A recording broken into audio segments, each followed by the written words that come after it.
je l'avais évoqué quand j'ai parlé de l'affaire Matsuki Tatsuya, il est temps d'expliquer rapidement celle de Watsuki Nobuhiro. Le 21 novembre 2017, l'auteur de Kenshin le Vagabond est arrêté par la police japonaise. Il est inculpé pour possession de matériel à caractère sexuel impliquant de trop jeunes filles, notamment de nombreux DVD contenant des images de préadolescentes dénudées qu'il possédait depuis juillet 2015 et gardé dans son bureau à Tokyo ainsi qu'à son domicile. Il n'a pas cherché à nier les faits lors de son interrogatoire, expliquant même qu'il avait une affection toute particulière pour, je cite, les filles à la fin de l'école primaire jusqu'à la dernière année de collège, allant donc de 11 à 14 ans environ. Je rappelle que cet homme a 47 ans au moment où il prononce cette affirmation. Fort heureusement, il ne faisait aucun mal à aucune jeune fille de lui-même, c'est déjà pas mal. La police a fait la découverte de ses acquisitions de DVD alors qu'elle enquêtait sur un producteur et vendeur de ce genre de contenu, ce qui implique qu'il n'était pas la cible des poursuites à la base. Il est apparu dans la liste des acheteurs. Sachant qu'au Japon, le matériel érotique infantile est autorisé seulement dans le cas où il n'implique pas une personne réelle, les mangas et animés sont tolérés par exemple, on est sûr que Watsuki Nobuhiro se fournissait probablement grâce à des réseaux de réelle pédocriminalité, qu'il en ait conscience ou non.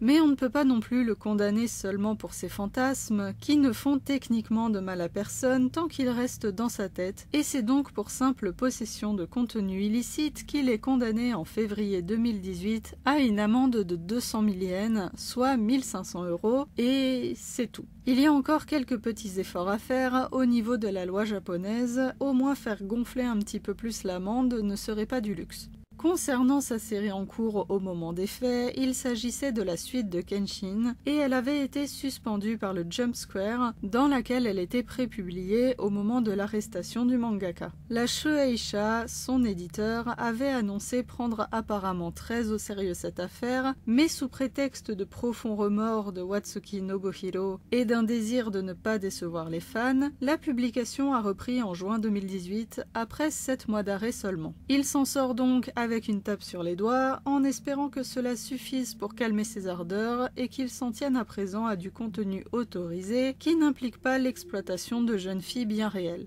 C'est ici que s'arrête l'affaire. En attendant une prochaine vidéo sur un sujet plus sympathique, prenez soin de vous et au plaisir de vous retrouver dans un autre coin de la chaîne.